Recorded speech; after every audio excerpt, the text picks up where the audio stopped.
Hello, my name's John, and this is a walkthrough of my late model 2018 build Mercedes Sprinter 907 series, I think it is. Now this is a 6 metre, just over 6 metres in length, so what they call the mid wheelbase, and it's the high roof, as you can clearly see, so you've got plenty of headroom in there. Now, I bought this vehicle in October 2019, so that was a great time to be buying Sprinters, right? And that set me up for the next couple of years. My new Crafter has arrived, so I'm moving on to this the Volkswagen version of same. This vehicle, however, look, there's some refinements in here, and I'll point them out that actually make it actually a better vehicle in some respects than the Crafter, and we'll point them out as we go through. So now, look, cosmetically, it's all good. I've given this vehicle a good clean, and we'll continue to clean this. I'll continue to detail and polish it and all the rest as we do it. Now, it is a 3-seat configuration, and we'll have a look in the back. I've left the bed frame. This vehicle was fully fitted out, electrics, lithium batteries, and a drive charger, lighting, etc. But for convenience, I've pulled out most of it, so it's just got the basic bed frame. If you're going to do like me and make it into an amazing camper van, as these vehicles do facilitate, then I'll leave it up to you to do what you need to do. Let's address some of the fit outs things here. So now, this is a piece of core fluid up here. Probably could have done a bit better, but it's actually worked out just right. And it's actually up there, and it's sustaining 50 mil, yeah, 50 mil rock wool insulation in the ceiling that's held up there with the core flute and these aluminium beams. In the walls is 30 mil rock wool, so there's plenty of insulation in there as well. And the floor is 12 mil plywood. I've just got a piece of vinyl in here, but as you can see, you could quite easily lift that up and do something else with it. 12 mil ply underneath, and some carpet underlay to be transparent. So the actual timber panels in there, by the way, the plywood panels are original Mercedes fitment, so they are very nice and neatly fit into their roll there. And I've just done some Bunnings style carpet overlay to tidy them up and make this very livable. Okay, as I said, 3-seater configuration. Let's stay outside, and then we'll go show you the front at the last and the instruments. Now up top is 520 watts of solar panels, and those are wired down, so you just reconnect to whatever system you're going for. Those will stay there in the vehicle. They're fastened on, and I'm not taking them off. This vehicle does have facilities for a tow bar. It's also got a step, which is quite a rare thing in this sort of vehicle.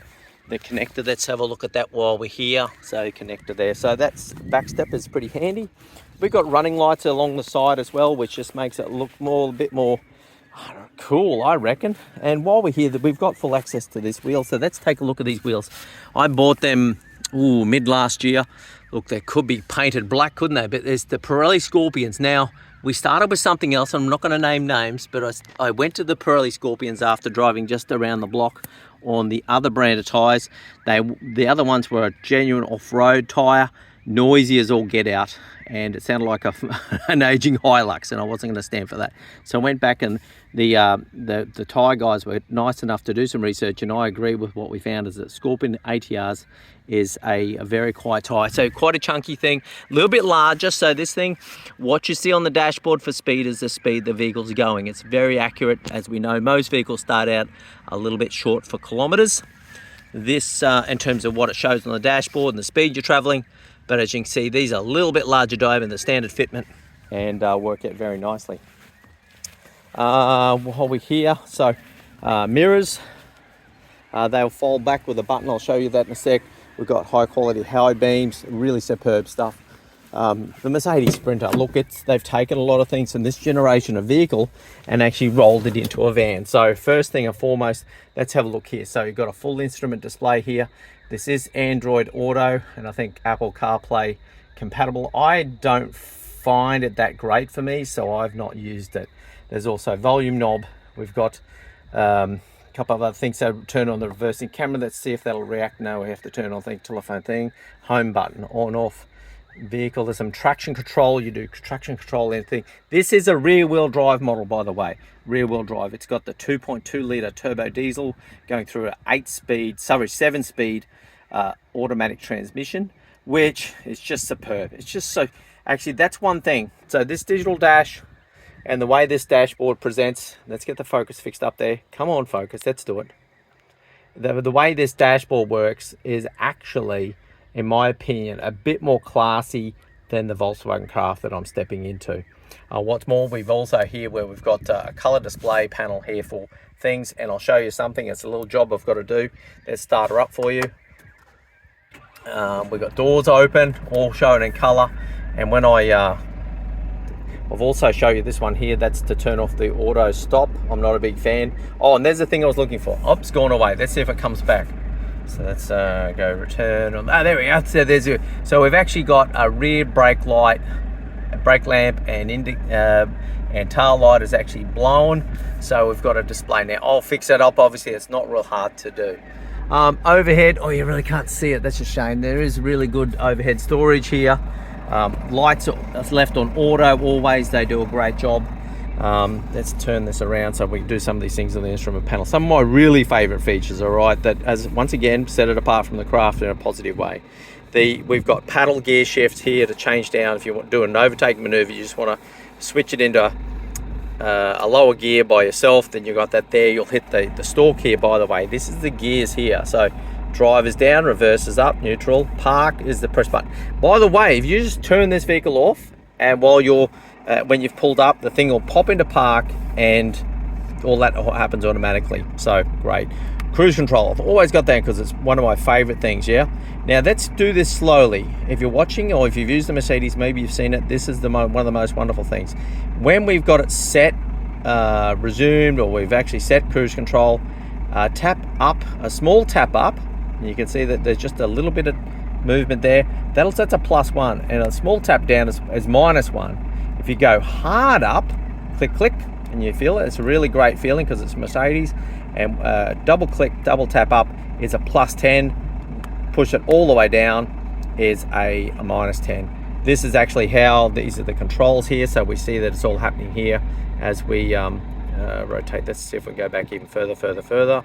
And if we do things like that, goes into your service settings. This vehicle is due for service, and I'm not going to do it. I'm going to let you look after that at your own desires. Now, this thing has been, for the most part, except for the final and last service that I did in this vehicle has been maintained exclusively by Mercedes themselves. It's got most of the software updates done, etc. I'll show you a great thing in the moment that once again makes it different with the Craft. So I push down the button and we get our different things happening here. Oh, hang on, where are we going there? Oh, okay, it's not got it. No, service, trip. Let's do trip. There we go. And so there's our kilometers that stands at the moment, 125, 977. We got our fuel consumption. I'm scrolling down this little nub here to actually scroll through the different settings there. So that's all happening. Great facilities in terms of telling when you're low on fuel, and I'll remind you to go and get it. Now, how about AC? Let's do it while we're here. Increase the speed of the fan there and change the temperature. This is a a dialed in temperature setting here. Once again, the Craft has just got rolling knobs to do this job, so a little bit more refinement in the Mercedes Sprinter. Oh, hey, let's do something here. There's great storage under seat here, by the way. I've kept some spares and electronic stuff in there, but that's a great piece of storage there for this vehicle. We're getting down to the tail end of it. Controls here also for volume, telephone, and the rest. Honestly, I don't use those a great deal. Now, let's show you something really cool. That's for a vehicle is this vintage and a commercial at that. One thing that came along, it's a complaining I got the doors open, so let's close the door. At least that might shut down that little alarm. Now here, look at this.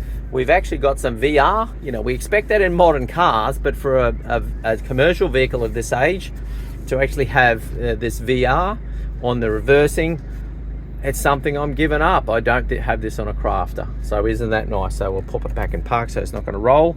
Now, I'll just recap. I'll just have a quick think about this in terms of anything else we need to do.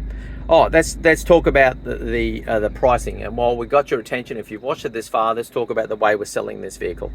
So I've had a lot of success and happiness, and so have the buyers, from using a traditional Dutch auction.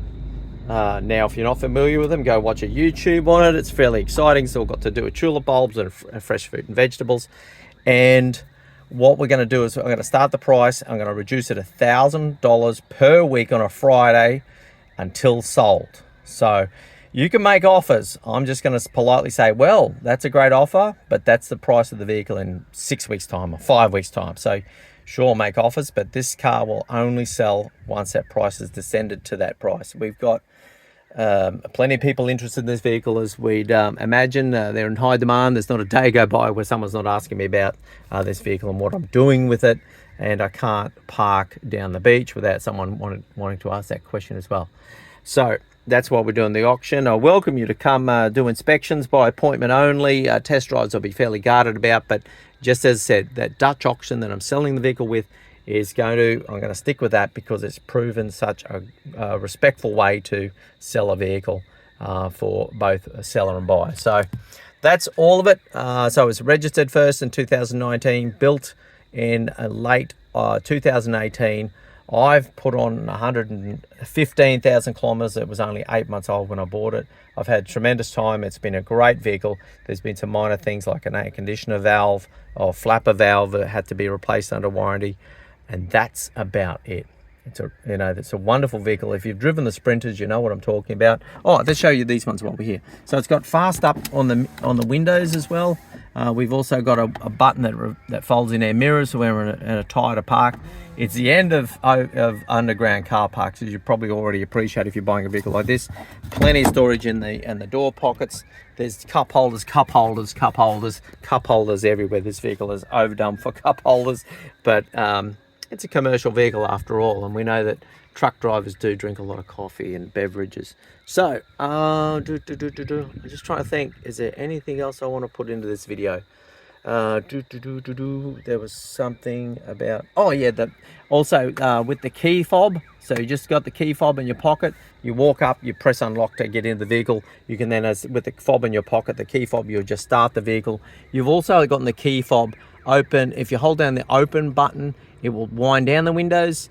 If you hold the lock button, it'll lock the vehicle, and this is within proximity. While you're near the vehicle, it'll also wind up the windows. So you've got this fast down, fast up. Honestly, one of the greatest things that I love about this vehicle, I got it also in the crafter, is I'll be sitting in the back and there'll be a bit of rain, and while I'm working or it's hanging around in the back of the van, so I'll be able to use the buttons to up and down the windows.